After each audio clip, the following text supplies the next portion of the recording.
Howdy, folks. Happy Thursday. It is sunny in Buffalo, which is beautiful, but I've got the bad news, Russ. It's going to be pouring and 50-mile-an-hour winds tomorrow. So, of course, so endeth our... Not by me. It's going to be a little windy, but 81. Yeah, but nobody cares about you. Nobody cares about Jersey. Nobody cares about Jersey. All right, I'll enjoy the weather. Yeah, I'm sure. Okay, let's start the show, Russ, with the pre-show. Let's talk a little more baseball. We can get Dan's opinion on the robot umpires if they ever come in, Dan. We talked about that a couple shows ago. If you want to give a quick hit on the robot umpire thought, my feeling is if there's someone who's throwing like a backdoor slider or an eephus pitch, is it really going to register the right way? I question that. It works in tennis. They would use similar technology. Right. I believe the technology is the same company. I think it's line, right? I mean, it works great in tennis. No, you can make it three-dimensional. They make it because they do it. They do it for soccer too with the goal line, so they can customize it to however you want it. So, look, Angel Hernandez is employed in this league. Give me robot umps. I think that's all we need to say. No, that's fair. So now we move to the next thing, which I'm a little torn on, but I think to say it out loud is ridiculous. But Rob Manfred doesn't worry about that. So here's what he said out loud. Basically, everything a pitcher could ever try and do to doctor a ball is now illegal.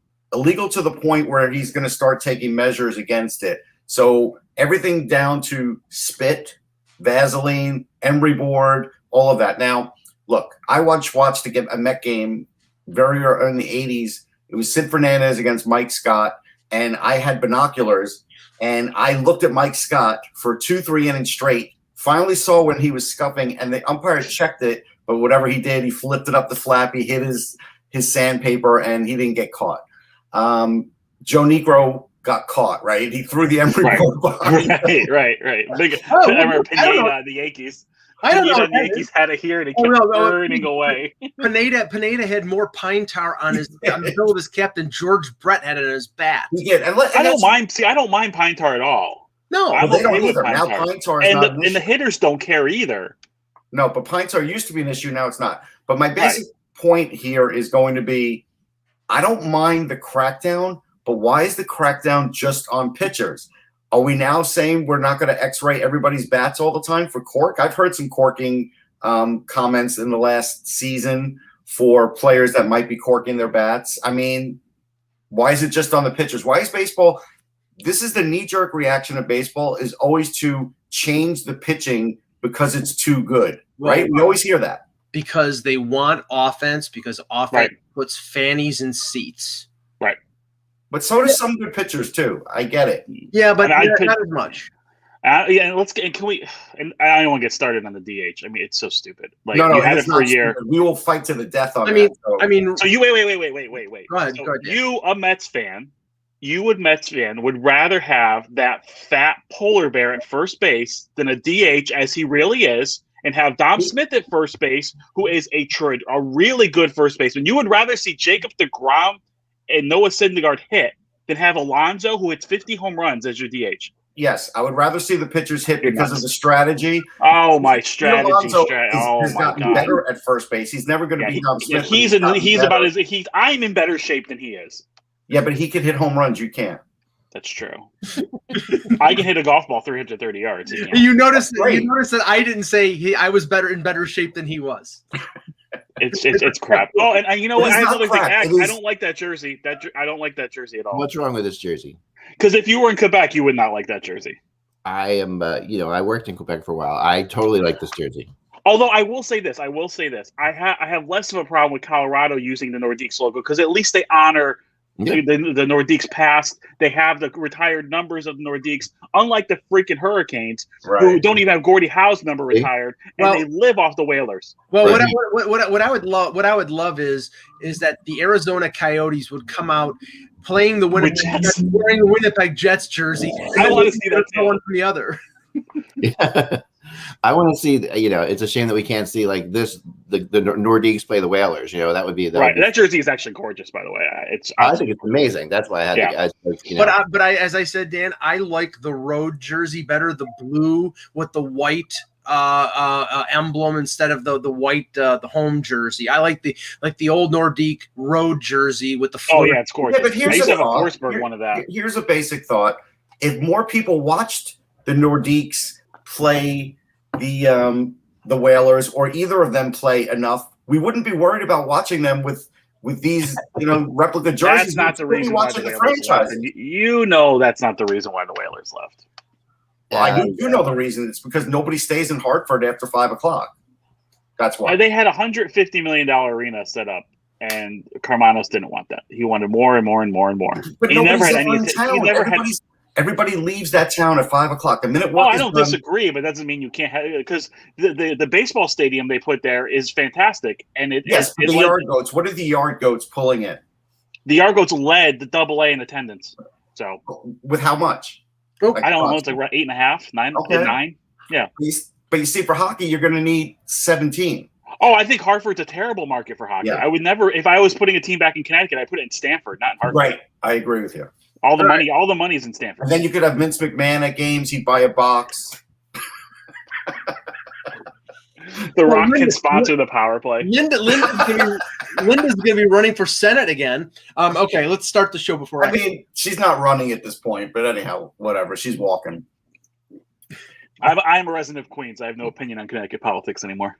I didn't know you were in Queens. Where in Queens? Astoria. Oh, Astoria's great. I love it. I know places. Where's Lowell Weicker? Okay, let's. Oh God, he's dead. I think. Is he? Okay. I think so. All right. Hello, Hockey World. Today is Thursday, March 25th, 2021. I'm Russ Cohen from Sportsology. I am Dan Petro, and someone says Connecticut is a bedroom state for people working in New York. That is false. You would be speaking Old English if it wasn't for Connecticut. And I'm Michael Agello, and this is the Hockey Buzzcast here on HockeyBuzz.com. All right, we'll start with this as we bring Eck back into the show here. There he is. I don't know what happened. Just went away all of a sudden. Let's start with this. This is one of the reasons I wanted Dan on the show because you missed me earlier in the week. We were talking about the Islanders. It was after that classic 2-1 Islander victory over the Philadelphia Flyers, a game that basically set back the NHL about 30 years because it was essentially a chess match on the ice. And you know, I give full credit to the Islanders because they can play that way. They play that Barry Trotz style, and they can win that way. But my assertion, which drew the ire of a couple Islander fans on Twitter, Dan, was that unless Lou Lamoriello goes to work and replaces the offense lost by Anders Lee, the Islanders do not have a chance in hell of getting out of the East Division. I think that's a bit much. But they absolutely have to replace Lee's offense. I agree with that. Yeah. But I mean, like last year, let's see. Last year they were 29th in goals for. This year they're 13th in goals for. That's significantly better. For a team that plays defense as elite, they don't have to be top 5 in goals. If they're even 18th in the league in goals, they're fine. Now, look, I agree. You cannot replace Anders Lee internally. They have to go out. They have to get a forward, and I think they will. The fact that Lamoriello basically came out and said, I changed the way I was looking at the trade deadline. The fact that there are local reporters that cover the Islanders actually coming out with stories saying, here's some targets, means that Lou's going to do something. Right. So you have to replace Lee. You have to get the right fit too. I'm not quite sure who that is yet. I mean, we've heard a lot of names.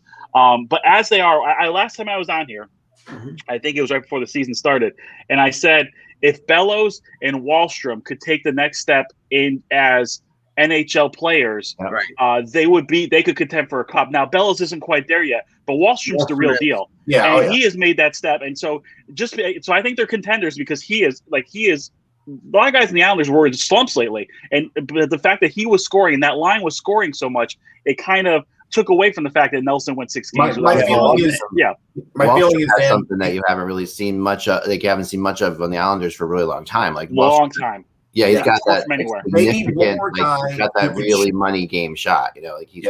They need one guy that could shoot like Wahlstrom because not a lot of guys can shoot from beyond 15 feet and get goals on their wrist shots. Golashev though actually could do that, and I wonder. I think so too. I think he could help the third line. They still need. Yeah.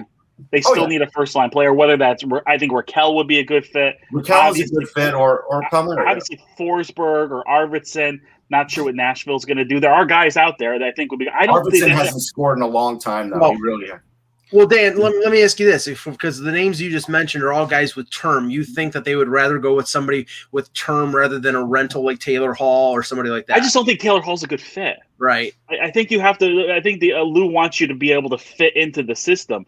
Yeah. And I just don't think Hall is that good fit. Like, look, let's be honest. He could have went to the Avalanche, and he went to Buffalo. Yeah. So I don't want to call him. Reasons, I don't want to call him a loser, but losing follows him. Now here's the thing. Here's the Hall story in my mind. Like the Hall story is that he wants to go to Calgary, and that's where he's from. That's where he grew up, and he knew that Calgary had to use this offseason to get a goalie. So he decided that this was going to be a weird season anyway. So he goes 1 year to Buffalo. Well, Colorado ends up having to sign more than 1 year. But here's the other thing about that. Never discount Lou's as like calculated and as like methodical as Lou Lamoriello is. I love to like call myself the Lou Whisperer because I've spent more time, I think, researching him than anybody else. It's so funny. Yeah, he has this side of him that loves to be to be the big scorer. You got to remember when he got Kovalchuk for the Devils, no one thought the Devils were in on Kovalchuk. There were rumors everywhere else, and suddenly Kovalchuk was a Devil, and he really wasn't. He was a good fit. I mean, they did well with him, but it wasn't what you thought going into that trade deadline. You didn't think they were going to need a Kovalchuk. But it's widely known that he was not on board with that move, and they signed him to that long-term extension. It was ownership at the time. It wasn't him. No, he was on board with the trade. He wasn't on board with the having to. He also brought in guys like Nieuwendyk. He did bring in guys at trade deadlines that had a scoring history for sure. He's got a competitive streak in him that he likes to be the guy who makes the biggest trade at the deadline. That is definitely part of him. He knows this team is really good too. Right, it's a good team. There's no question. I picked him to win the division. I did. Maybe Paul Mary is a fit as a rental. I mean, I think Paul Mary's a really good fit and someone that might want to stay there. Now, the thing is, Paul Mary's their biggest. They're the most likely, honestly. But I think Hall's a close second. And from what I've heard lately over the last couple of days, I definitely think the chances of Hall going to the Islanders is growing. Well, I just wouldn't overpay. I wouldn't overpay for Hall. I would take Hall, of course I would.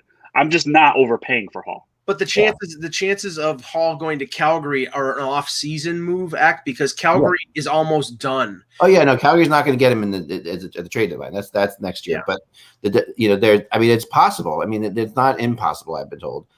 They have ways of doing it. I don't know how. I certainly don't understand their cap system or what they have to do or what they have to do. Move out of there to make it happen. But I've been told at least that I tried to get it ruled out. Like I went to my guy and I said, "Is it impossible that you go get Hall?" And they said no. After losing twice to Ottawa, and they're now 4 points out of the playoffs with Montreal and Montreal having 3 games in hand, they're close to being done. The bump they got from Daryl Sutter is gone. They've lost 3 games in a row. They can't score.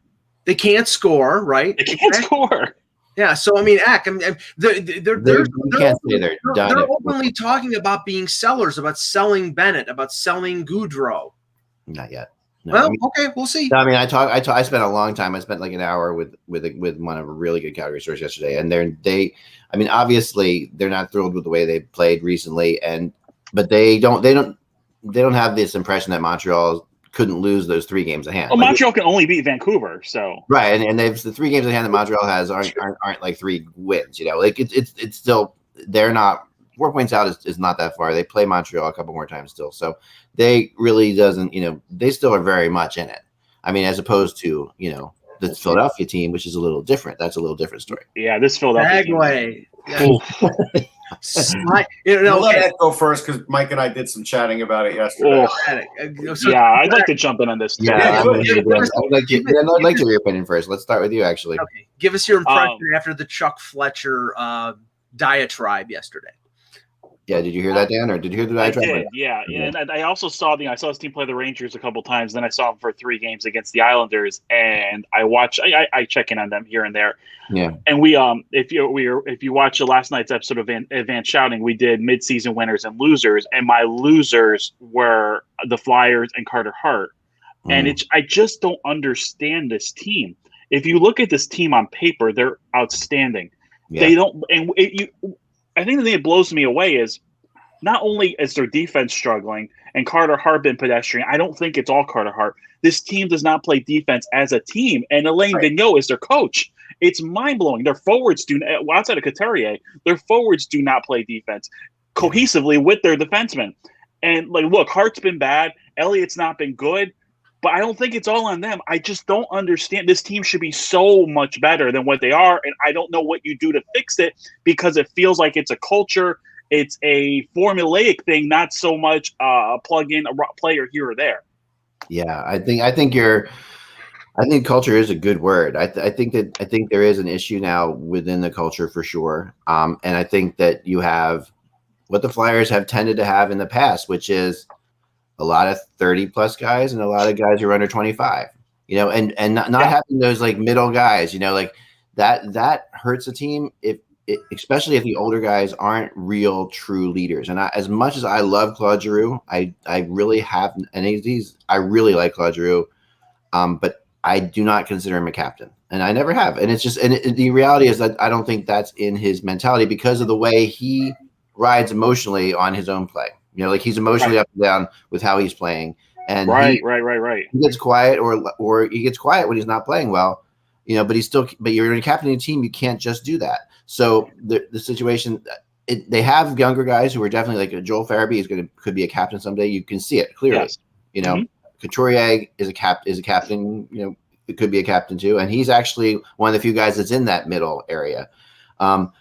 But you're right in terms of, the goaltending situation has been handled horribly by Vigneault. Like just the choices to constantly go to Carter Hart all the time as the first guy in series, even when he's not playing well, to not like reward Elliott when he is playing well. There's certain things of just the goaltending, and it's funny because I started doing some research on how Vigneault fell apart in other cities, like how like eventually it came undone. And this pattern is ridiculous. It's like, this is the pattern. It has always been there.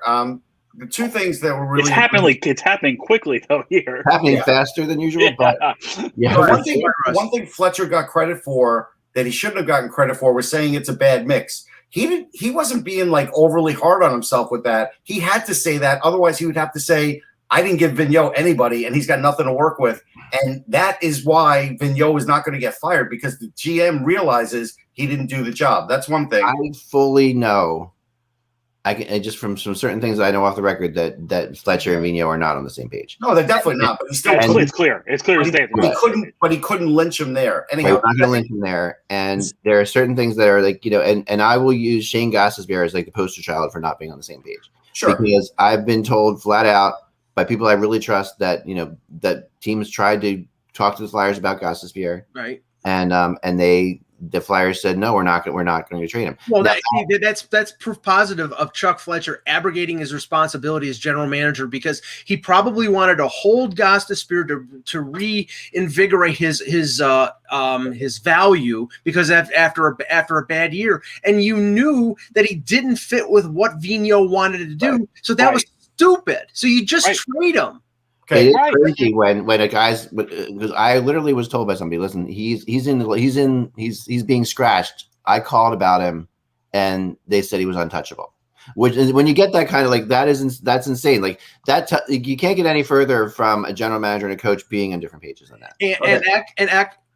Russ and I at the beginning of the year, during the offseason, when they answered Matt Niskanen's retirement with the signing of Eric Gustafsson, said that that bordered on a fireable offense. That's how bad that move was, because anybody who saw Eric Gustafsson play in Chicago and play in Calgary knew that he was a revolving door defensively. But the option was what? TJ Brody, right? Like at that point. No.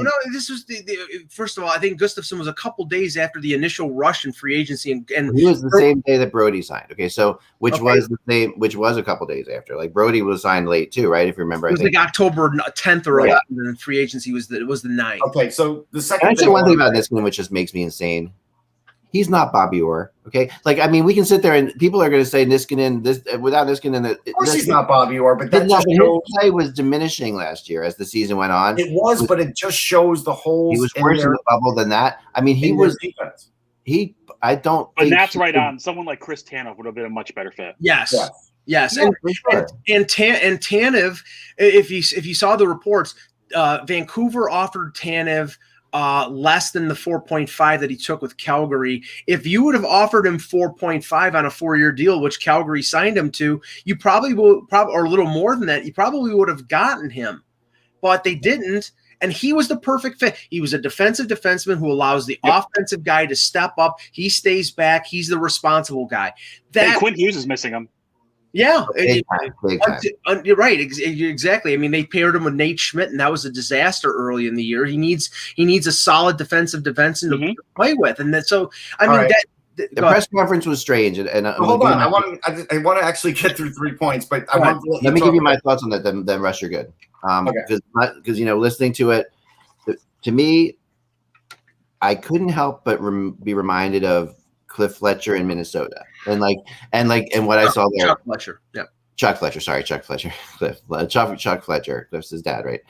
Chuck Fletcher in Minnesota, and I couldn't help but feel that Fletcher always waits, thinking that if he waits a little bit longer, something bigger is coming down the road. He's that kind of general manager, and right now that is Seth Jones. They're sitting there and they're saying, okay, if Seth Jones won't sign in Columbus this summer, we could offer more to get him from Columbus.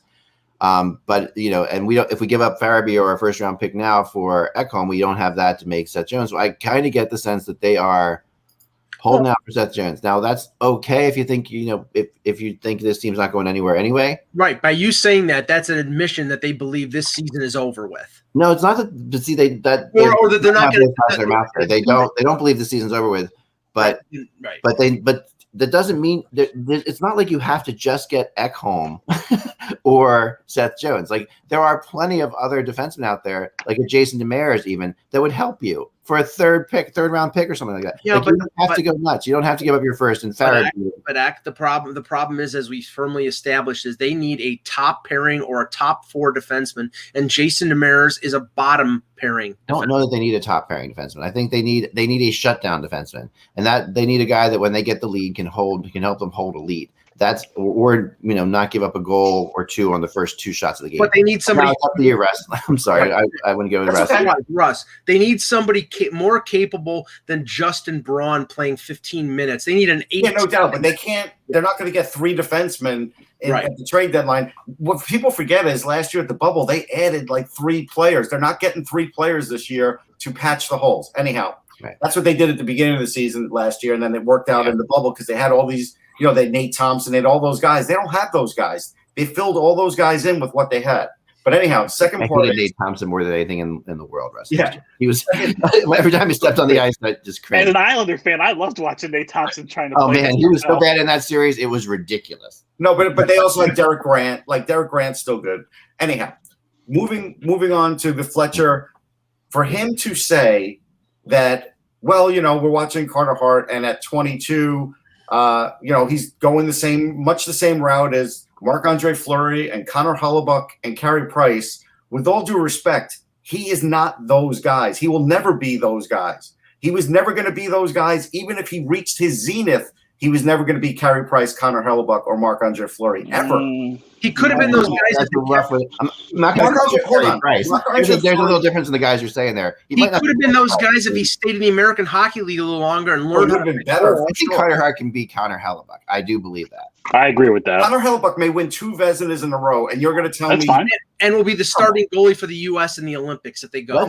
But Carter Hart, last I checked, was on everybody's list was the backup goalie for Team Canada at the Olympics. Horse crap. Not after this year. Not now, but in the beginning of the year, let's not sit back and say like suddenly because he's had a bad couple of weeks here. Marc-Andre Fleury went from being a superstar, an absolute superstar, one of the best goalies ever in junior hockey, to having a few bumps with Terrian to being the goalie he is now, winning over 300 games. And again, Carey Price, he's not going to be Carey Price. He's not Carey Price, but there aren't many goalies that are going to be Carey Price. No, but I'm just saying, Fletcher doesn't have to be Carey Price. The problem with Carter Hart is he gets compared to Carey Price within that organization, and it's wrong. And they should be wiping that out of his head and wiping that from the from the talking points because that is not helpful. Dan, it's always the he's a great goalie. I like Carter Hart, but I'm just telling you, it's always the comparison game. This guy is going to be the next that guy, and when you do that and the guy falls short, everybody thinks he's a bust, and that's why I hate the comparison game. I mean, Russ and I, there was no bigger supporters of Carter Hart than Russ and I when we were at the 2016 draft. We were criticizing the teams that passed him up when he got picked in the second round, but we were both almost in lockstep when Ron Hextall gets fired a couple years ago, and one of the main reasons because he didn't want to promote Carter Hart, and now you've got the result because Carter Hart is a friggin' mess. Right, well, a couple of points here. First of all, Mike, I like it when you're angry. I don't know why. It's just nice. I like it. There's something about it, you know. Gives me feelings. Then you'll like this show. I'll do it more often. Yeah, I love this show. Right? Angry Mike is fun. When it comes to Carter Hart. Oh, actually, okay. I'm going to say something now, and Russ is going to get really mad at me. I don't. Carey Price is overrated. I don't think his career. I don't. I don't. He's been living off. He's lived off his name. He's a Canadian goalie, so everybody wants to give him credit. If you look at his numbers compared to, I don't know, Henrik Lundqvist craps all over Carey Price's career. It's not even close. So him winning a Calder Cup too doesn't matter either, right? Oh, that's nice. That's what I see. That's nice. He was a rookie. He went in the AHL as a rookie. Russ, he played 18 games and he won a Calder Cup. Look, I think Carey Price is a great goalie, but he had like 5 good years. That's it. So I don't. So being compared to him, I don't know. Maybe they're trajecting the same way. All I know is the Carter Hart I saw last year against the Islanders was one of the greatest goalies I've seen in a long time. And that series would have been over in 2 games if it wasn't for Carter Hart. And he took them to 7 because he was out of his mind. So obviously there's a developmental problem. Hart probably should be in the AHL, and he should have been brought up the way Carey Price would be in. But like I said, if I was a goalie, I wouldn't want to be compared to him. I just think Carey Price is overrated. That's all. Okay, that's fine. The last point. Wait, Russ. Garrett Sparks won the Calder Cup. Now you can go back. Yeah, that doesn't matter. Price was a rookie. Anyhow, the last point is when Fletcher was talking about the draft, and the second part of the draft that he was talking about, that he's saying half the people he's speaking to think that the more picks, the better, and there's a lot of randomness, and that could be good at this draft. Let me tell you something for sure, and the Islanders know this better than anybody. If you go to the draft table and you're wishing for randomness to get good drafts, and remember an Islander draft where they drafted only defensemen, you don't. That is not what you want. You're trying to cut down on that. What I think Fletcher was doing was basically trying to set up the Flyers fans because he is going to be trading a lot of players for draft picks. And if he has this whole bucket of draft picks in this draft, which isn't a great draft, it's not as good as you think, people. That's what I'm saying. Can I say one thing about that line when I heard it? That the line, like, I want to name one place in life that you live, that you exist, where you can say the line, a lot of randomness can be good and it be okay. Right. If your wife said, if you finish your taxes, you say a lot of randomness. I mean, what are the things like? How does this play? This. I mean, that is the most ridiculous line I've ever heard. Of course, the definition of random is it could be good or it could be bad. Again, maybe in a swingers club in the '60s, that line is good. Yeah, which car keys am I getting? I don't know. Random. It just killed me hearing that. I was like, "Are you going to get a vaccine?" I don't know. A lot of randomness could be good. Like, what is the? I mean, there's just, to me, that when I heard that line, I'm like, "Holy cow!" Like, what is he trying to say? It sounds. I have no plan. No, it's no plan, and it's like, yeah, it might be great. You're right, and I might win the lottery because the lottery, so that's a lot of randomness there too. Yeah, that could be good. I mean, everything is like, geez, I don't know. That there were some lines that made me insane, and having followed him very closely in Minnesota, it really reminded me of Minnesota, and it just made me, and I could not wait for Minnesota to get rid of him. Basically, and again, when he mentioned the flat cap, you didn't know the flat cap was coming, but the fact that they decided that Gustafsson would be the last thing on the cap mountain that would cap them out, that's what's killing them right now. Yeah. Yeah. I mean, the fact is Gustafsson and Gostisbehere are the same player. Right. And there's no point to go Gustafsson if you, so again, I go back to Vigneault doesn't like Gostisbehere, right? So he's going to keep and trade him. Right, but then they're not going to trade him. But you also have Gustafsson, so to me, there's where you can see the fights going on about that. You can just see it in the back rooms. It feels like to me, like it's just wait, why do we still have Gustafsson? Well, we have Gustafsson because, I like him, the general manager here, but we got Gustafsson, who's the same exact player. Literally looks the same. Number is almost exactly the same. They stay the same. The only thing I can think of is that they're holding on to Gustafsson to sacrifice him to Seattle. I mean, that's the only thing I can think of because they're going to protect Provorov, Myers, and probably Sanheim, even though Sanheim's an RFA. That's the only thing I can think of. And if that's the reason that you're keeping them, that is the dumbest reason to keep them. It really is.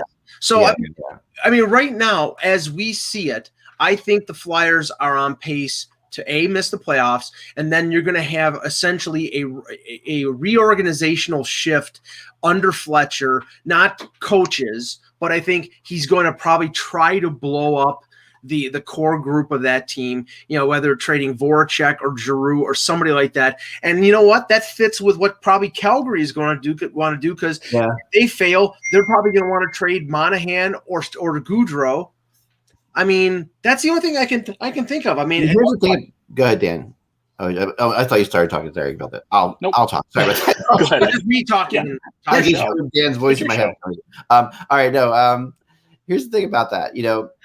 This Flyers core, you have to remember, I think they were the only team in NHL history to have 2 10-game winning streaks one year and not make the playoffs. All right, so this is that sounds about right. And this team is so bizarrely inconsistent that it's impossible to sit there and say they're out of it.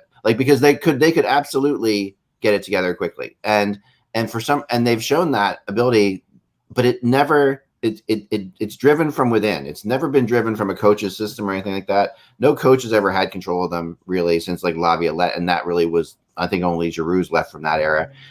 So it's they are able to turn things around really quickly, and they're able to look really good as they look on paper, as Dan said. They have that ability, and they went into the bubble, and I was like, I thought the bubble was going to be a really quick thing for them. I didn't think it was going to be a really long. I really wasn't. The season itself was kind of a disaster to me.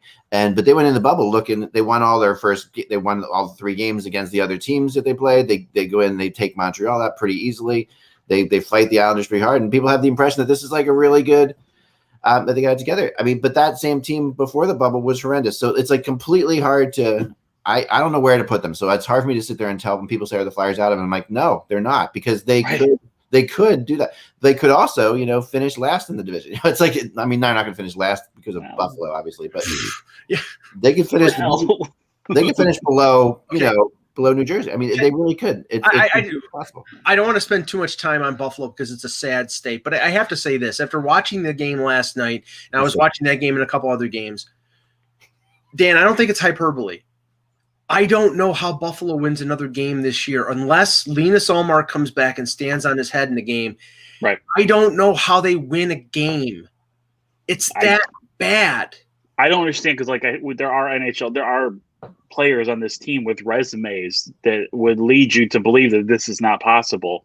Right. And they're just the lack of we talked about I talked about Buffalo and New Jersey. Both teams are bad. But if you're a Devils fan, you're really excited for the future. Oh, yeah. That team works so hard. It plays so hard. You're seeing the evolution and development of good young players. You think you got a goalie in the future. And then you watch Buffalo, who probably has some more talented players than New Jersey, going in the exact opposite direction. And you're like, I feel bad for Sabres fans. I don't know what you do. I mean, you have to – I don't know. I honestly don't know how you fix this. You have to gut the entire roster, I guess. I don't know, because this team looks like it's quit, and it looks like it quit a month and a half ago. It does, and it's. I mean, they really they hung on to Kruger for way too long, and that was just and that really, I think the players got to the point where they thought Kruger would, there's that point in which you're fighting for your job. And then there's a point at which, when your coach isn't going to get fired, that you just stop playing. Well, now they can't ramp it back up even for a new coach. They haven't. They really gave up on their season. There's part of the mistake, Eck, is that the Pagulas fell in love with Kruger, and they basically gave Kruger. He was general manager without being general manager. Right. The acquisitions that they moved, especially the Hall move, spending $8 million on a left winger when they were already paying another left winger that he didn't like $9 million, was just dumb. I mean, Right. they I thought the Stahl deal was a good deal, but Stahl clearly didn't want to come to Buffalo. They didn't factor that in. They added a couple players like Tobias Reeder and Cody Eakin, but luckily they didn't sign players for long-term deals. They didn't lock themselves in there. But their problem is that the players that are here on long-term deals, like Jack Eichel, they don't want to be here anymore. I had somebody tell me nobody wants to be in Buffalo. Who wants to keep losing? Right. Nobody, obviously, but I think that it is interesting, and what Dan said about New Jersey, I wanted to kind of focus on for a second because, I mean, you're right. I picked them to do a lot better this year than they're doing. I thought, and they had a brief period of time where they looked like I could be right, but they have these guys like Ty Smith is ridiculous, and people don't have any idea how good this kid is. Like, I wanted Ty Smith. I wanted the Islanders to draft him. I thought that was going to be the spot. It just so happened that Noah Dobson fell back, and it's like we're very happy with him. But Ty Smith looks like a legitimate first pairing defenseman. Oh, he absolutely is. Like there's parts of his game that like remind me of Cale Makar. Like I see him out and I'm watching him out there, and I'm like, that's pretty crazy. And I mean, Makar is might be the best defenseman in the NHL right now. Yeah, it's disgusting how good he is. Yeah, and it's just so I'm watching Ty Smith out there, and then that's not it for them. They also, I mean, some of I was looking on I was taking some notes the other day. I mean, Sharangovich is another like no one really expected a whole lot of him, and these guys are all like $700,000 players. Pavel Zacha's finally emerged as looks like a good player. Yeah. I think. And Jack Hughes, you can see the difference in Jack Hughes, and he is just going to explode at some point. Yeah, I mean, it's unfortunate that he got hurt again because he was really right. And they need Hischier back too, obviously. Yeah. If Hughes doesn't get hurt, and then I think they have one of the best goalies too in the league, and that's like, and that kid, I like him a lot. And he got thrown into the sausage grinder this year because it was supposed to be a split between him and Corey Crawford, and then there was I mean, he got COVID, and he came. Unlike a lot of players who have come back from COVID and not played well, Blackwood's played great coming back from COVID. So Blackwood. I mean, but I do think that, and I wanted Dan's opinion on this because it's like along those lines. I think that we right now in the NHL have the best group of goalies under 25 we've ever had in NHL history. That's fair. I think, I just think this group is ridiculous. Like you go down, like I go to Sorokin, for example, in on the island, who I love. He's really good. Like at first, like he was struggling, and like okay, Mitchell worked with him.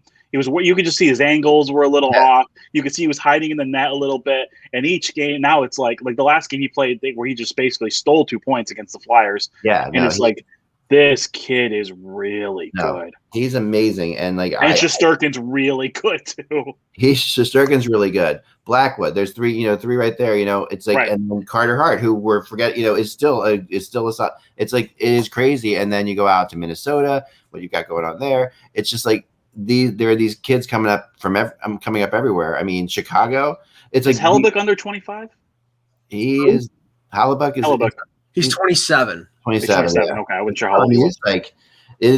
We are definitely, because there was a period of time where we didn't have a whole lot of super goalies. We had good goalies. I mean, Blackwood might be one of the 3 goalies for Canada. It's probably going to be Price, Binnington, and either Blackwood or Hart. And I think right now, based on this year, it's Blackwood. Yeah, I mean, but in the United States, I'm very happy about that. Oh my God! I'm sorry. The U.S. with Hellebuck, Gibson, even though Gibson's not having a great year, but Anaheim is terrible. Right. And whoever, you want to take Spencer Knight as a young goalie or something like that. I mean, I like the Cal Peterson. That's right. Peterson. Yeah. I mean, and I think he's one of the best young goalies. Thatcher Demko. Demko, I love. Yeah. I mean, look at this. I think Seattle's going to end up with a really good goalie out of this expansion. No, they are, because there's a lot of there are teams that have 2 goalies that there are goalies out there that are starters that are playing. Well, that's going to be the interesting thing. I still got to find this out. I don't know. I'm going to ask. I'm going to ask this question for you. Okay. Is there a limit on how many goaltenders Seattle can take in the expansion draft? Because I have a feeling, Dan, that if there is no limit, they are going to be a clearinghouse for goalies. There are enough teams out there right now, including Toronto, if they don't re-sign Freddie Anderson, who will go to Ron Francis and say, take that guy off of that roster. I'll give you this, this, and that for that goalie. Right. And I think you could see that happening. Yeah. I mean, if there is no commodity right now, and especially these teams that are like, a goalie away from a cup, which could be a team like Toronto, so that's like really what I think that, I mean, it's phenomenal. Like and Darcy Kemper is another good goal. I mean, these guys are like, and then look what's happening out in LA. I mean, I'm losing my mind right now, but that kid too, like as to what their name, I'm like just my name, I'm like just exhausted. Like I haven't slept in a couple days. We've had like crazy stuff going on. So I'm trying to remember people's names is like another thing altogether. But the LA goalie, the young kid who's playing in LA. Cal Peterson. Sorry, yeah. Jeez. Yeah, you're talking about. Yeah, I mean this is like this group is insane. And see, the thing is the speculation that has come up in the last week regarding Jonathan Quick is directly correlated to Cal Peterson's success in LA. Peterson is the number one goaltender. He's making less than $1 million. Now, because he's making less than $1 million right now, I think he's an RFA at the end of this year. You can have a $5.8 million backup. But when he's going to get paid $4 million, then you can't have Jonathan Quick making 5.8. But Eck, the problem is that Jonathan Quick, even at $3.5 million, is no longer a viable number one goaltender. He isn't. Russ is not a number one, but if you're in the playoffs and somebody goes down, I'm okay throwing Jonathan Quick in there. But he's got 2 years left on that. If he was a rental, I would say perfect flyer. They take perfect flyer. Yeah, take a flyer on him. Trade for Fletcher to make. Yeah, right. There you go. That's been rumored before. You know that's definitely come down the pike. Jeez. I have a question for Dan about the Islanders too, because I have this bet going with these guys, because I in the beginning of the year said Sorokin would take over the number one job by the end of the year.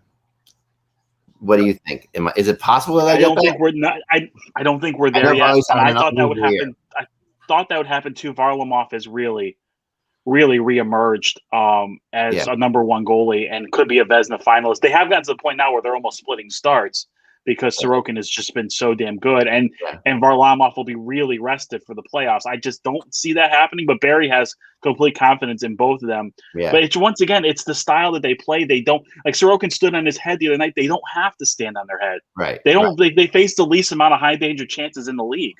Right. So. And that's actually. But they make those key saves when they need to, though. There haven't been many bad goals this year. And see, that is why I actually thought Sorokin would take over the job, because of the way they play. Because following him in Russia very closely, because I've always been a fan of his for like the last couple of years. He was played on a couple teams over there that didn't give up a lot of quality shots and played really well. Where Varlamov in his career, I had tended to see as a better goalie when he was getting pounded with shots. Right. And then if he's sitting back waiting. I think he's adjusted, though. I think he has. He has too, because Varlamov, he can look incredible, or he can look really small. Like at times when he's not playing well, he looks like the smallest goalie in the league for some reason. Like he's not a big goalie, but when he's not playing well, he looks like he's too small to play goal. You know, like it's like. But right now, obviously, I mean, I'm not going to be right because of Varley's just having an unbelievable year. I think the thing is they're so like I can't tell you how much JG Pajot means to this team. They have that's exactly what they needed, was that perfect third line center who can go up and down the lineup as needed. They can put him out there late in the game with Cizikas. If someone gets tossed out of the faceoff circle, no big deal. They are and he can score too. And him and Wallstrom have chemistry, but they are so good down the middle. Now, this team down and Dan. Eck is underselling this. He didn't say just Sorokin was going to unseat Varlamov. Yeah. He said Sorokin was going to win the Calder. I think he's starting to get into the conversation of being a Calder finalist. Well, he might be a finalist, but he's not going to win it because part of that thinking. Let's not pretend that Kaprizov has this huge lead. Wallstrom's now 9 points behind him. Okay. So let's not think it's a runaway. Like, look, I love Kaprizov too, but there are guys that are closing the gap a little bit. I said he'd be a Vezina finalist too, so I went pretty far out on him. But I think Varlamov could be a Vezina finalist. I just don't think we're there with Sorokin yet. And my thing with Sorokin was that I, having followed Varlamov for many years, thought that Varlamov was legitimately going to get hurt. Like he was just that at some point he was going to get injured, and Sorokin would take over, and it was hard to get the job back from him. That's how I saw it going with the Islanders. Like that, if Varlamov stays healthy and he's every bit, he should be getting the starting job. But I really thought that. It's been rare that we've seen Varlamov go a whole year without getting hurt, and for all the teams he's played on. Well, we have to mention there was a big Blockbuster trade late last night that we failed to mention. It actually might have some meaning. This is the thing. Okay, Volkov is somebody that I've tracked because again, Volkov was the second round pick that the Leafs gave up in the Brian Boyle deal. We'll always hate him. No, I actually like Volkov. I just hate the trade that Lou made because Lou did it to shut Babcock up. Oh man, this is the funniest thing because this is the fight that you and I had about forever about that second round pick won't be worth. I said it doesn't matter. You got to make it. Go for it. In the hands of a team like Tampa Bay with a good scouting staff, you give them a draft pick, they're going to make it worth their while. Now, in this instance, they've got a lot of forwards. They got Matthew Joseph, who and Taylor Radish and Boris Kachuk. They've got a lot of young forwards. So they traded him to Anaheim, who's desperate for offensive. I think Volkov will be an NHL for them. He'll probably play for them. But they did that move to open up $700,000 in cap space, so they had some maneuverability. In fact, Julian Brisebois basically said if they hadn't traded Volkov, they would have had to play with 5 defensemen in a game. They didn't have any room to call up somebody. That's how tight things are on the cap right now. No, they were tight on the cap, and they also needed a contract, I was told, because they had too many. They had we're right up against the contract limit. So that. Well, yeah, and they got an unsigned prospect in the deal. So yeah, he's not on. He's right. That's not a contract yet. So they want to do something. They have so many great prospects that they could pull off an Ekholm deal. And that would be just the craziest thing. Imagine Tampa, who's already by far better than everybody else in the NHL. Well, I think they would have to have Nashville retain salary, and we have to. Nashville may think that they're still in it. They're only 4 points behind Chicago. I don't think they are. They do think they're still in it, right? And if that happens, then basically we should do an hour show on the trade deadline because if Nashville is not in there, if Buffalo doesn't trade their guys, what are we going to be following? Mark Stahl trades, Bobby Ryan, It's going to be a weird year, but Mike, it's just been a weird year. Oh, I know. It's going to be a weird trade deadline for sure. There are so many things working against this trade deadline being interesting that it's just frightening to have my job right now. So it's you're okay, you've got the COVID thing going on in Canada. They're not going to make trades because they're afraid. Well, not necessarily, but still. But here's the interesting thing, and in and of itself, Kyle Dubas watching the Calgary Ottawa game last night is not big news because Toronto is playing Ottawa tomorrow, and instead of sitting in his hotel room, he goes to watch the game. But with the 14-day quarantine still in place in Canada, he may be looking at Canadian teams to trade where the quarantine is not in place. And I don't think he's going in and saying, guys, I saw the Senators play last night. I know how we can beat them. Yeah, there you go. But there are two players in particular that I think fit what the Leafs are looking for. One is Ryan Dzingel, who was traded from Ottawa who signed with Carolina, was traded back to Ottawa, and the indications are they traded for him just to trade him. Still one of my favorite names in hockey too. Ryan and the other one is Sam Bennett, who we've been talking about for a while. And I still think there is a good chance Sam Bennett gets traded. And Toronto has always been interested in him. He starred for Kingston under Doug Gilmour in the OHL. He was the 4th overall pick. He is underachieved in Calgary. I think he needs a change of scenery. If he goes to Toronto, I think that would be the change of scenery that would help him, but we'll see. Yeah. I think the Islanders, having their captain go down is actually one of the best things that happened to the trade deadline this year. Thanks. No, but in a way, it could turn out to be a fantastic thing for the Islanders too. I mean, because if he can return for the playoffs. No, he's not going to be back for the playoffs. Not going to be definitely not going to be back, right? No. I wasn't sure about that. Yeah, so that's right. He's out until October. No, but it still helps the trade deadline. I'll give you that. It does. Dan, I think it's very unlikely they find somebody in a trade that is going to be as good as Lee has been. Well, no, you're not. There's no one available. Right. There's not another Anders Lee out there. It's not going to happen. Right. But I did like your mention of Dustin Brown. Yeah, but does Dustin Brown fulfill the sniper quotation that is missing? Anders Lee's not sniper. I think at a comparable role, he can play a comparable role to Anders Lee. Yeah, okay. If you're look, if the Islanders are all in, which I think they are, then the guy is Philip Forsberg. That's the guy you have to go get. And I'd be willing to give up someone on the roster. I would give up a Villiers. I would give up multiple picks. I don't care. That's the guy. If you want to win, he's arguably top 30 player in the league. He is. If he goes hot and cold, though, that's the one worry you would have. If he were to go cold in the playoffs after dealing those assets, It wouldn't look great, but I'd probably risk it too. But I don't know if they'll trade him. Because here's the thing. Nashville, every player has to be hot. Yeah, I mean, Nashville is a club that is starved for offense. I mean, yeah, this is also one of Poyle's favorite players because of remember how he got him. Oh yeah, when he picked up Poyle, when he got him for that in that trade, the way that he got him from the Capitals of all teams, like the team that Poyle came from. This is like getting Forsberg out of Nashville is really unlikely for that. The third leading scorer right now is Calle Jarnkrok.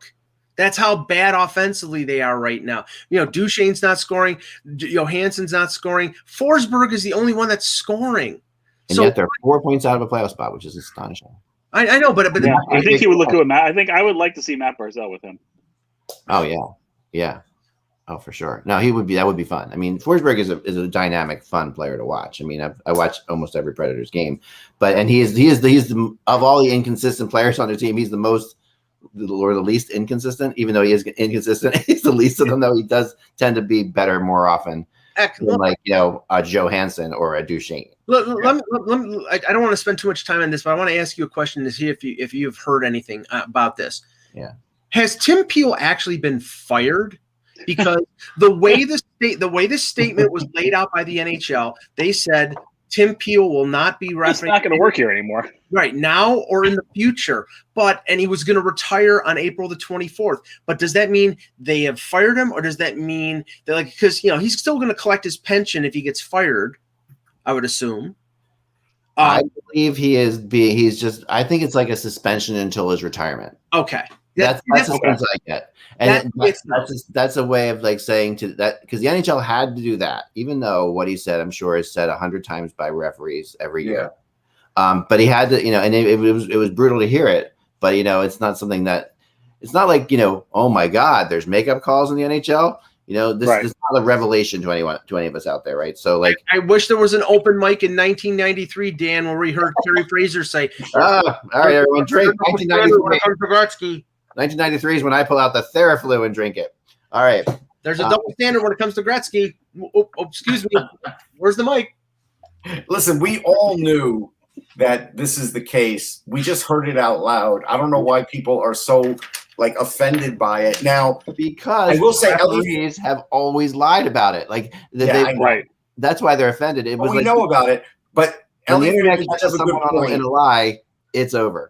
Yeah, Ellie Freeman did have a good point about the gambling community, because some of those people aren't hockey fans and may not get it because they haven't been watching for years, and so it is fair for them to say, "Hey, this could really change the outcome of a game." And there's another thing, Dan, that we have to be that the NHL is going to have to be concerned about when it comes to the gambling community is the sort of injury. Well, it's a lower body. Right. No, it's actually a wrist, but we're saying lower body. Or he may be back next game. Oh, actually, he's got a torn ACL, so he's out for the rest of the year. You can't get away with that. Even the NFL. And you have to tell your goalies who's starting a goal. Right. Yeah. If you're going to be all in, you can't do this. Yeah. So if half-assed cryptic stuff, you have to be more transparent. Yeah. If you're partnering up with FanDuel and Bally's and all these gambling sites, you can't do this fog of war crap that you do with the playoffs. It's over with. You can't do it. I'll never forget Paul Holmgren saying, we asked about a player's injury, and he said it's lower, it's below his neck. Mm-hmm. We're like, okay, so it's not. Well, that's not even a lower body injury. That's like a. The other team knows what's wrong with the player anyway. Right.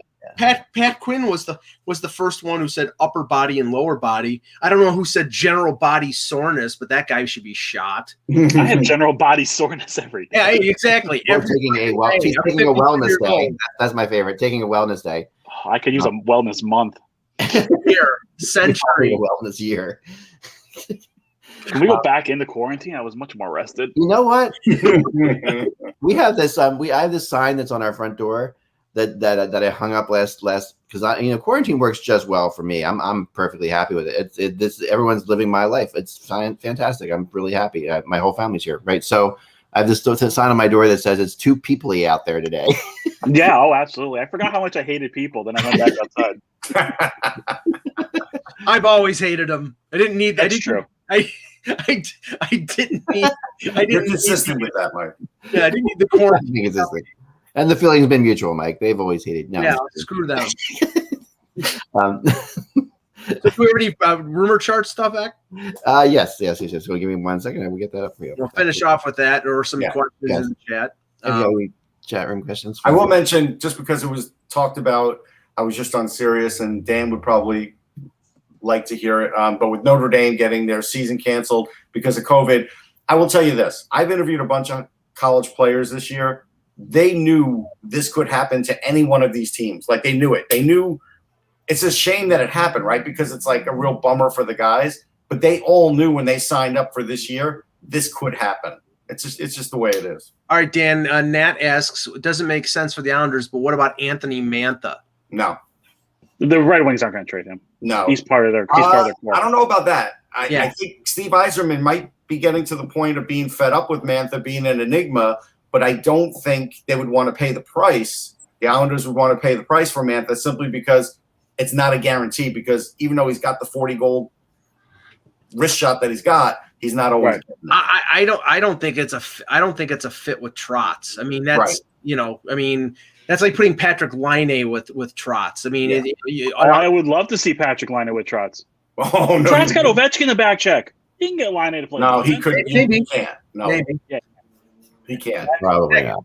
No, this okay. Come on, back me up. This is Phil Kessel's name has popped up, and I don't get it, because I know he's still scoring points, but first of all, he's got a no move clause. You think he's waiving his no move clause to leave Arizona? No, he loves golf. He loves golf. He does, and hot dogs. He's never gonna. So just stop mentioning Kessel. There are lots of hot dog stands in Arizona. Yeah, there are. I'm using a new computer. Like a Southwest dog. That's nice. Okay, totally. All right, here. I'm sorry. I'm using a new computer today, and everything. Jalapenos sprinkled on it. Yeah. Like chili peppers. Yeah, like Serranos. Yeah, that'd be good. I can't bring up the chart, so I'm going to just talk about Connor. Yeah. We're going to talk about Connor Garland. I'm using a new computer today, so it's like. Oh, I would love Connor Garland if he's available. Oh, I have him at 10% right now with the Islanders, but he's definitely in that list. Again, it's always fun when you hear Toronto and Montreal interested in the same player. So this is why I'm enjoying this one. Yeah, but Mark Bergevin says they're not trading for anybody. Yeah, well, Mark Bergevin, I mean, what he says and what he does is, over the years, we've learned this by now. Like he's doing what you have to in Montreal, which is set the bar really low, because otherwise the fans will absolutely come and lynch you. And lynch, you have to say we're not going to get anybody. Right. We're not going to, because in Montreal, if you do what Kyle Dubas said in Toronto and say we're definitely going to go out there in Montreal, then it becomes mayhem. You're better or you're dead. It's mayhem. It becomes mayhem. But I keep hearing Connor Garland. It is, and I go back to what Russ said. If they trade Connor Garland, what are the Arizona Coyotes? I mean, this is really the worst possible thing you could think they could do. I mean, he's such a stud player. I think he's a definite all-star in the league. I think there's no two ways about it. And just like this is insane that he's available at all. But he is, and that tells you. I don't know. Maybe this team is going to end up in Quebec City. I don't know, but there's something going on there. Oh, you see, now it's not working. Sorry, I apologize. Nothing's working. Stop. Your mouth works. Just keep going. No, this is me, Ak. This is you. Sorry, thanks. Yeah, okay. Connor Garland, 55% with the Coyotes, 15% for the Florida Panthers, 10% Islanders, 10% Wild, 10%. Canadians, I don't know where the Leafs are, but they're here's the thing with the Leafs and why they're not on that chart as of yet. I have heard that they're interested in Connor Garland, that they have interest in Connor Garland, but they are not willing to go anywhere near what Arizona wants for Connor Garland as of now. Right. And so as of this point, what does Arizona want? Well, they want to recoup all the draft picks they lost for. Okay, they can have a first round. They want two number one draft picks. I was told two first round picks. Two first-round picks and a player on your roster right now. All right. That's not happening. For Toronto, that's why because Toronto has other options, so they've got other places they could go. I think that Foligno is a good alternative for them. That is if Yarmo thinks that Columbus is not going to make the playoffs, but right now, less than 2 weeks out or less than 3 weeks out, I think they think they're still in it. Yeah, I don't know that. See, that right now, this deadline has a potential of dry, and I'm not, believe me, I hope this is not the case because I really don't want to talk about the roster. What day is the deadline? April 12th. April 12th. So it's a Monday, and Dan, You're around, Dan. You're welcome. I'm sure. I'm just gonna say. I wonder who's gonna be on that. You're welcome to come on the show if you're available. But Anytime, I think I will be. Monday is usually my earlier days. Yeah. Yeah, that would be fun because because the Honors. I can probably pop in for an hour or so. The Honors will be a player for that for sure. I don't think that it will be a very long trade deadline show because because here's what I think is going to happen. I think first of all, I think we're going to have a lot of the trades that are going to happen before the deadline. I do think that if there's going to be anything that's going to happen, it's going to happen clear because we're in a short. There's the trade deadline. You're talking like some teams are going to have like 12 games left after that. I mean, it's really late. The most important guy at the NHL trade deadline is going to be Justin Trudeau. Yeah. If he allows them to change the laws, which kind of always is really welcoming about. That's not happening now. It seems like, and it's funny because the teams thought for sure that they were going to get the laws changed. If they haven't changed by now, they're not going to change. Well, it's not. They're not asking for they're asking for a special exception act. I know. Which is the same quarantine that I was not really happy about special exceptions. Hey, I'm vaccinated. I do what I want. Me too. I'm invincible. Yeah, right. I'm invincible. Where's your blue tights? I am. Anybody's not invincible. That's what I tell everybody when I see them. Yes, I'm invincible. Yes, I agree. Yes, but Garland, there's no question that Lou will be in on him. But 2 first-round draft picks, that's insane. Yeah, but see, the thing is, I don't think Lou has to be in on him because the teams that are right up against the cap are the ones that Garland is the get. No, they're also with Lou. It's not like they're the only ones because if you're not up against the cap, it's still nice to get a cheap player. Oh, sure. Don't get me wrong; he's a great player. But I'm saying for the Islanders, they got the buffer of the $7 million in LTIR from Lee that they can they could go out and add 2 players if they wanted to. I have a really stupid question for you guys. There's no stupid questions. People had asked them. I was going, and I wonder if any of you know this answer because I don't know it, and I asked the GM, and he's going to get back to me. He said, "I know the answer to that question," but he hasn't gotten back to me yet. Mm-hmm. Okay, a guy goes on LTIR, yes, and that opens up $7 million in cap space. You go out and sign another $7 million player. Even though you can do that cap wise, are you actually paying $14 million now? Are you paying the LTIR guy and the new guy you picked up? The only way that you're not paying $14 million is if because the insurance is going to be paying for like Anders Lee. But is insurance LTIR or is insurance? Yeah. Is that where insurance kicks in? Yes. It's a long-term injury. Yes. Like Affleck or something. Okay, because but do you pay? Is that like completely out? Now you don't have to pay them at all because that seems to be like insurance companies wouldn't be. Usually it's 80 to 85% from what I understand. Yeah, it's 85%. Right. Okay, all right. So there's the answer. We'll find out if that's true because I'm the general manager. You don't think I'm telling the truth? I just couldn't find the exact. Mike, did we ever get an answer for when you trade a player and they go into quarantine? Are they on the cap for the new team, even though they don't report for 14 days? Do we ever get That's a good question. I still haven't found out, but I believe that they're on some sort of special dispensation that they're not against the cap. That would make sense because that would make sense. Yeah. Yeah. If you don't have the player available to play, but you have to pay them. You have to pay that player. Do you have to pay that player for those 14 days? You have to pay him, but he doesn't count against the cap. All right, there you go. Do you think Arizona would do 2 2s and Bouvillier for Garland? That's interesting. They might, yeah. The one thing that we're not talking about too is the Islanders have those 2 second-round picks they got in the Tays deal that they're definitely going to use. Yeah, so that could happen. That could happen.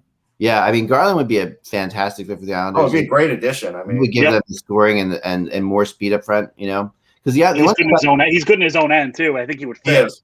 The thing about the Islanders that frustrates me a little bit right now is they do remind me too much of the Devils teams that I hated. In that they have the 3 versions of themselves, very specific. Like they have when it's 0-0 or when the game's tied, they play one way. When they're ahead, they play one way, and when they're behind, they play one way. And they're very specific to those. Like they are absolutely they shift into that. Okay, that's the mode we're in now. Right. And it's annoying, because they're so scripted. They feel that's what's a little frustrating about them. Yeah, I will say that Wallstrom has definitely changed the dynamic of that offense. Yeah, he does. But there's just not many guys who can beat a goalie clean without a screen. But that's true. He's got an amazing shot. Amazing shot. without Lee, my suspicion is that the Islanders are going to be very similar to the best of the Predators teams under Trotz, where they had their best forwards were Sergei Kostitsyn and Patrick Hornquist. They were great defensively. They had really good goaltending. They just didn't have enough offense to get through, and that's what I'm saying. I think Lou has to add. I agree. More. If they do, then I think they have a really good chance. I mean, who are you, Dan? Who are you scared of the most in the division in the first 2 rounds? Boston? No. So you think if they get a score, they can beat anybody? Yeah, okay. I do. I mean, I think Washington. I'm not discounting any of those teams. They're all good teams, even Pittsburgh and Washington. I honestly think if the Islanders are playing up to their potential, they can beat any of those teams. I mean, I do think Washington and Boston are troublesome for them because absolutely. No, I'm not saying they're going to be sweeps. They will be long, hard-fought series. But I like my chances against them. No, they're the best team. And you should. No, he's bad. I still hate my chances against Tampa. I hate my chances against them. I would love to see him play Toronto. Yeah. Colorado, I think they would have a hard time with too. Oh, hard, yeah. But I think that's where Vegas. I think that's where we are. I think they're one of the top 8 teams in the league. Now the interesting thing is, if we look ahead, and we got to go. We're running late. This has been fun. Sure. But if we look ahead to like how the 4 division seeds are going to be placed, right? What the conference finals will be. Right. It'll be the best team versus the worst. So Tampa's going to end up playing. Probably not the Islanders in the first round if that gets. Well, I mean, yeah, we don't know. I'm guessing. Right now, the 3. Okay, Tampa's got the best record at 50 points. The Islanders are second at 46. Right. Vegas at 45, and let's see, that's 3 divisions. The top. What's Toronto have? Toronto has 42, but they're tied with Winnipeg and Edmonton. So they're holding on by their claw. Right now, it would be Tampa, Toronto, and Islanders, Vegas. Well, let's assume it's going to be Tampa, Edmonton, the Islanders, and Vegas because that's because Edmonton's not making the playoffs. But just assuming it's Tampa, Edmonton, Vegas, and the Islanders. I think Tampa will win in 3. We've had a fun. You could probably start Tampa in the conference finals. Listen, Mr. Hockey Tourette's, let Eck finish. So I think the weird thing about seeding like this, okay, is you're not necessarily getting the teams in the order of how good they are, right? Because you're getting the team that plays in. I mean, Tampa is the best team, so it's hard to. But after that, the Islanders, do they play in an easier division? Or the Maple Leafs, do they play in an easier division? Like these teams are. So I think it's going to be, what's the second best division? I think the North has ended up being the probably the easiest because there are 3 teams that have disappointed big time. Right, so you're going to get more points there, and yet yet you've got 3 teams tied, Dex, so it's sort of spread around. The worst team in that division, their record against Toronto and Montreal is, I think, over 500. Ottawa, so they could have 3 of the worst teams in the league, but the way they play head to head against these teams sort of throws that out of kilter. All right, Dan, thank you so much for joining us today. Really appreciate it. It's always fun to see you. Always fun to see you and talk and hang out. And I recommend everyone watch Dan's podcast, Advanced Shouting, with Michael Vartan and Noel Fogelman. I am the Jeopardy sports champion on that show, and I'm waiting for my rematch. You'll get in. Yeah, you beat me. I know. My answer to the chat room is Jolly Rancher watermelon flavored candy are awesome. I love them. They break teeth, though. Fantastic. You can't eat those in a hurry. You got to suck on them. Suck on them. Oh, for sure. Remember, without the buzz, it's just hockey. We will talk to you all